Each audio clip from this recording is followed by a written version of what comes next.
For all your TCG needs, make sure to check out alphatradingcardgames.com.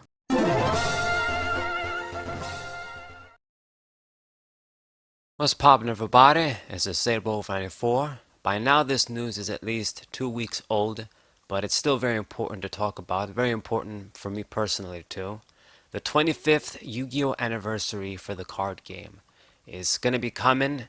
I'm right here on the Alpha Trading Card Games, and we're gonna talk about a few things. I have links in this article to the official site and the Japanese store, because a lot of these exclusive things you're gonna have to order from Japan if you want to get them. We got this special stainless steel Dark Magician card. It's gonna the price is gonna be 16,500 yen, but if you can get it, because it's a lottery application card too. But it's probably going to be much more expensive once it gets in the secondary market, unless they do extra prints of it. But as you guys can see, it's a very cool looking card, a beautiful card. I wonder how it's going to look in real life as well. I think this is original artwork, but they use like the layout for the old school classic design cards like in Japan. So you guys can see the attack and defense is vertical. So let me just, I guess, open a new tab.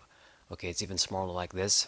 Still working on the site, guys. Not everything is perfect, so keep this in mind. But that's the first thing, if you guys want to check out. I mean, at this point, there's not going to be a lot of time left to apply for this card. So if you're interested, you got to do this now. And then we got the figurines as well, the Pot of Greed figurines. Another cool collectible. You can also order this from the Japanese, like Konami style site. I have the link over here. I guess we can click it, I guess. Let's see what's up. So there it is. It's in Japanese. I don't know if there's any other more reliable way to order uh, these figurines, but maybe you guys can speak Japanese. Maybe you can Google Translate the page. But yeah, it's another really cool collectible. You get these figurines that are really well made, palm-sized, for the Pot of Greed and all of its cousins. And you're also going to get 14 parallel ultra rare holo cards of the cards here, basically, from the figurines.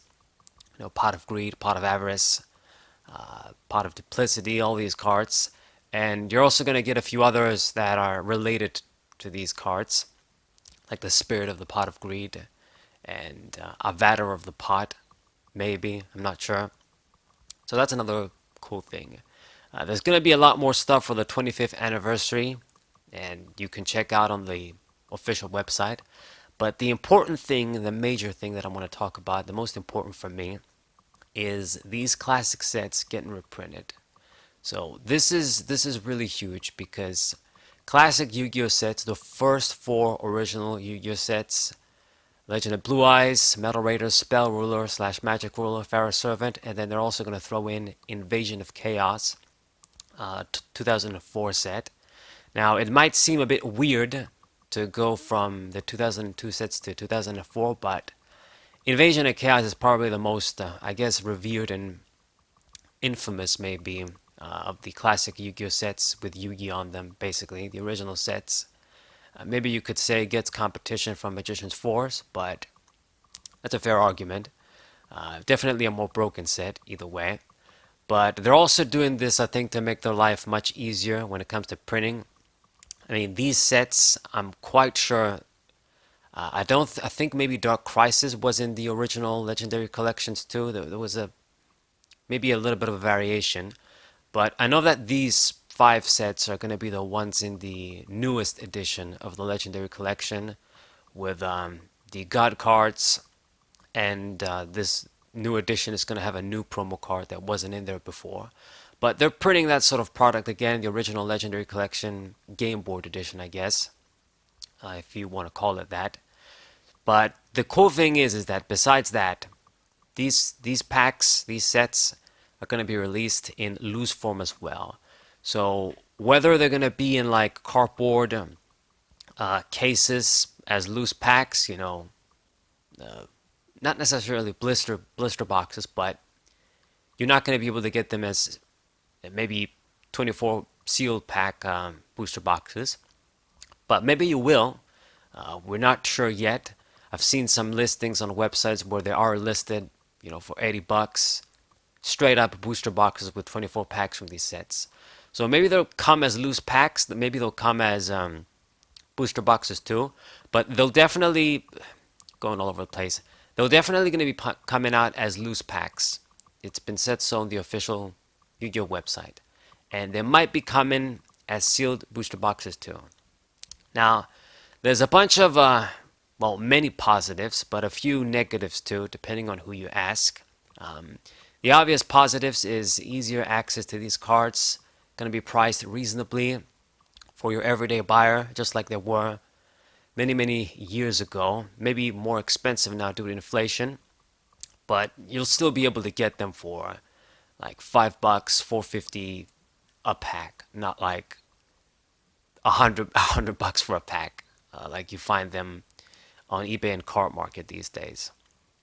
Even the unlimited packs are now extremely expensive for these sets. So that's the first thing. Easy access to these cards. If you want to collect some old school cards that you were never able to, now you get this. You get another chance. A lot of these cards are very expensive. Cards like Jinzo, cards like BLS from this set. I mean, these original versions, very expensive.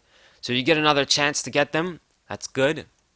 Another cool thing these packs can be used for is drafting for all sorts of old school formats. You want to do LOB only, you want to do LOB Metal Raiders, LOB through Spell Ruler, through Pharaoh Servant, include all four, throw in Invasion of Chaos, all sorts of stuff you can do. So that's great. And as you guys know, author of the original Yu-Gi-Oh book, original Yu-Gi-Oh era book, I'm all about old school Yu-Gi-Oh. So this is really good. At the same time, though, there are some concerns if you one of those people that spend a lot of money to buy boxes and packs of these sets, their original prints. It will sort of feel like a slap in the face, but there's a lot of differences, and I think Konami made the right moves to just soften the blow as much as they could. Number one, as you guys can see, if you can look at the packs here, there's the 25th anniversary stamp. So that's going to be an automatic difference. So if you're getting these types of packs, you know they're different from the original ones. Even without the stamp, the old school Yu-Gi-Oh packs, had a different Konami and different even Yu-Gi-Oh logo. And I'm sure there's other differences people are going to be able to just figure out when they compare them. So they do have differences. It's not like they're going to be exactly the same as the old school packs. And even more importantly, and that's a big blow for me personally, I've got these two cards as examples. I know they're sort of weird in weird dimensions, but I didn't have anything better to show. Anyway, but the old school normal monsters, if you guys played the game from the beginning, you know that they didn't have the normal sort of class next to the type, like Dragon Effect, Dragon Tuner, that sort of thing. But in the new cards, I'm not quite sure when did this start. I think from the Arc 5 era, but I might be wrong. But you do get this damn normal next to the card, as if we don't know it's a normal type of monster. So I always thought it was ugly, unnecessary, and it's really gonna make all of the normal monsters, the hundreds of normal monsters in these sets, when they're gonna have this little text next to them, it sort of breaks away from the magic of the old school packs, the old school cards. You're gonna know right away. Okay, so from the 25th pack, it's not really that old school, so it's very annoying. But I mean, what can you do? It's still these packs are still gonna be the best way, the most budget way to collect the cards from these sets, and it's really good, especially because for me, trying to make decks from the old school formats, obviously deck lists that are listed in my book and stuff, and not use proxies and shit, or not use any of the newer reprint cards. You want to use like the original prints from LOB, Metal Raiders, what have you. I mean, you just gotta buy them as singles, gotta buy them in limited, maybe not buy them in mint because they'd be too expensive. So it's a great way to get those types of cards in these sets. And basically, that's about it. I mean, no other drawbacks. Obviously, they're not going to be first edition, of course, too. So that's another differentiating factor. So for the guys that invested in first edition boxes and packs, you're good either way. The prices for those old school unlimited, though, even if they're still going to be different, you'll be able to tell the difference. I think they are going to drop in value. Maybe they'll pick up again, they'll fluctuate, but they're going to drop because for the people that, do want it to get sealed product for these sets and they were limited in options. I mean, these types of packs, they got other reprints in the more recent past too. I think 2014 is when the Legendary Collection dropped. Then 2017 it dropped again, another edition. So a couple of, and I think there was another one before then, before 2014. So these old packs did get a few other reprints, I guess more modernized reprints, but they're still very difficult to get. And maybe even these 25th anniversary packs, they'll quickly go up in price depending on how much stock Konami prints. I think they're not gonna be stupid. They're gonna print a lot, just like XY Evolutions for the 25th Pokemon anniversary, and celebrations too. So I think there's gonna be a lot of stock, so the prices won't get jacked up quickly enough, at least. So, damn, what was I gonna say? Basically, it's gonna be a great budget option to get these, and the unlimited, yeah, the original unlimited sets.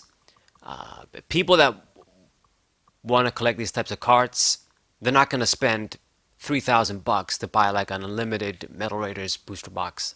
They're just gonna get the new shit here and say fuck it with the 25th stamp. It doesn't matter. Now it's interesting to note. Like, I wonder if the cards inside are gonna have the 25th anniversary stamp, or if there's gonna be any other differences. I know they are gonna mess around with the rarities too. Like, they'll include secret rares that would have been like the hobby boxes and the retail boxes too. There's not going to be any difference. You'll be able to get everything, and yeah, those are the differences that I can think of. I do wonder if they're going to have the 25th anniversary stamp on the cards too inside. I hope they don't, but I mean, if they do, I mean, it's going to be shit, but what can you do?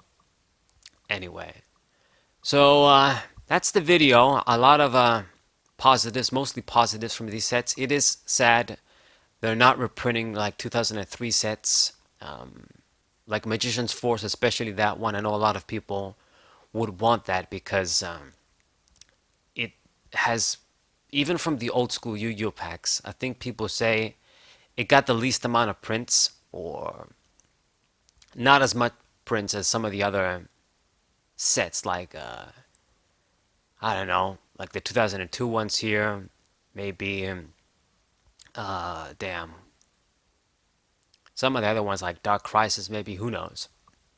So it is a bit unfortunate, but they're doing this to make their printing life easier, and I don't know, maybe they're testing the waters too.